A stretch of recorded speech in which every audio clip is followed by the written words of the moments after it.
Gracias, compañero presidente, compañeras y compañeros senadores.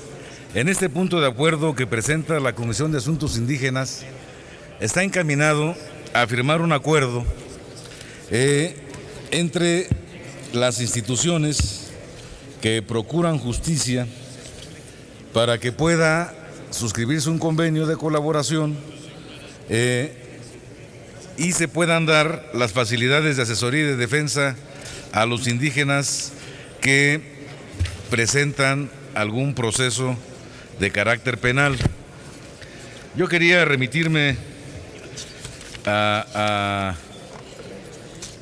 que el Senado de la República exhorta al Poder Judicial en cada una de las entidades federativas, y aquí quiero que se tome nota, Presidencia, de hacer un agregado para que esté redactado de la mejor manera y que diga, y del Distrito Federal, a realizar convenios necesarios con la Comisión Nacional de Desarrollo de los Pueblos Indígenas, el Instituto Federal de Defensoría Pública, el Instituto Nacional de Lenguas Indígenas y la Comisión Nacional de Derechos Humanos, así como sus organismos estatales que permitan el acceso pleno a la jurisdicción del Estado y garanticen una debida defensa de los integrantes de los pueblos y comunidades indígenas.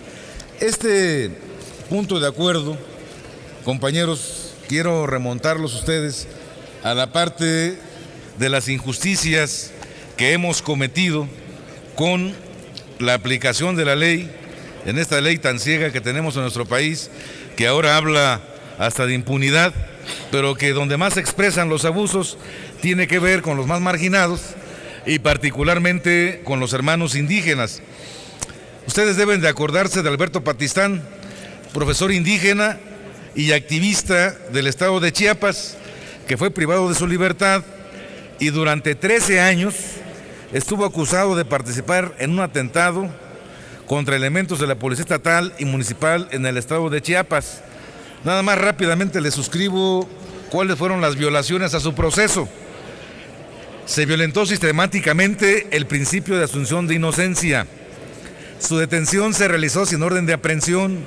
Las pruebas de acusación fueron obtenidas de manera ilegal y violando derechos fundamentales, por lo que son nulas. Las declaraciones de los testigos presentaron contradicciones. Se permitió que personas no autorizadas fungieran como representantes legales. No tuvo una defensa adecuada por abogado elegido libremente. Y él, compañeros, para lograr su libertad, este Senado tuvo que tomar medidas para excarcelarlo.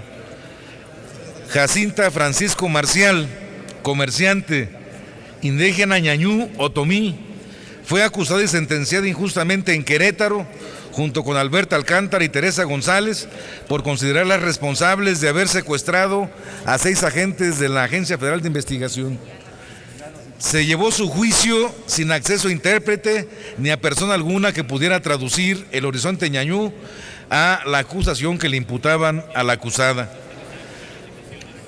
Entre otras irregularidades, la misma compañera Alcántara, junto con las compañeras, fue condenada a 21 años de prisión y 2,000 días de multa. Y hasta mayo de 2014 se ordenó indemnizar y reconocer públicamente la inocencia de esta compañera. Lo mismo que Adriana Manzanares Cayetano, que atravesó la misma circunstancia. Rosa López Díaz, indígena de origen tzotzil, acusada de secuestro con su esposo, estuvo privada de su libertad durante 6 años, desde mayo del 2007 hasta 2013, en que logró su liberación. Y también, entre las cuestiones que destacan de este procedimiento, es que la declaración se realizó sin la presencia de un juez y sin la presencia de su defensa legal. No tuvo acceso a intérprete o traductor conocedor de su lengua y sus costumbres. No recibió atención médica tras la tortura de la que fue objeto. Su hijo nació en prisión. Compañeros, estos datos quise retomarlos para ilustrar de qué manera hace falta que este punto de acuerdo que se está proponiendo pueda hacer posible que los indígenas tengan acceso a la justicia de manera integral como se le hace a los demás. Y pega más el asunto de la pobreza y de la discriminación a este sector indígena, porque en 2010 había 52.8 millones de personas pobres en la población nacional. En el 2012 este número pasó a 53.3 millones de personas, el 45% del total. En 2 años aumentó el número de personas pobres en el país, lo que equivaldría que aproximadamente en 2 años a diario 685 personas se sumaron a la población que presenta alguna carencia. Compañeros, este punto de acuerdo que le pedí a la presidencia que pudiera revisar y retomar el agregado que estamos haciendo, tiene que ver incluso también con datos que reporta la Comisión Nacional de Asuntos Indígenas, que hay 24 defensores públicos hablantes de lenguas indígenas y que tienen la atención de personas integrantes de los pueblos indígenas.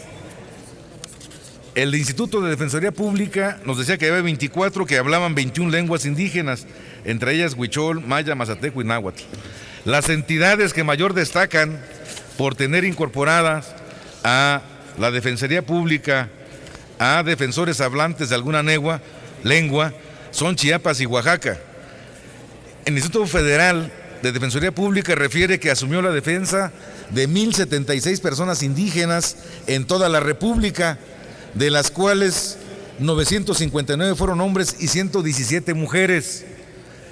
De esta cifra contrasta con el número de personas indígenas que se encuentran albergadas en algún sistema penitenciario en el país, reportando un total de 8,334 personas indígenas. De esta población, 327 son mujeres, 8,007 son varones y 7,632 pertenecen al fuero común. ¿Dónde es donde se requiere más este respaldo y este convenio? Precisamente las entidades federativas, donde más se concentra la población indígena, ya que la mayoría de ellos está sujeto a procesos de delitos del fuero común. El Instituto Federal de Defensoría Pública señala que ya cuenta con un convenio de colaboración suscrito con la CDI y el Instituto Nacional de Lenguas Indígenas desde el 30 de abril de 2014. El objeto es la coordinación y capacitar a los abogados en materia indígena. Esto, compañeros, amerita que sea aprobado por este órgano legislativo y que se considere la modificación a este punto resolutivo para que incluya, no debe decir solamente al Poder Judicial de las entidades, sino también al del Distrito Federal, porque está dejando fuera en este asunto. Muchas gracias por su atención, compañeras y compañeros senadores. Gracias, senador Isidro Pedraza Chávez.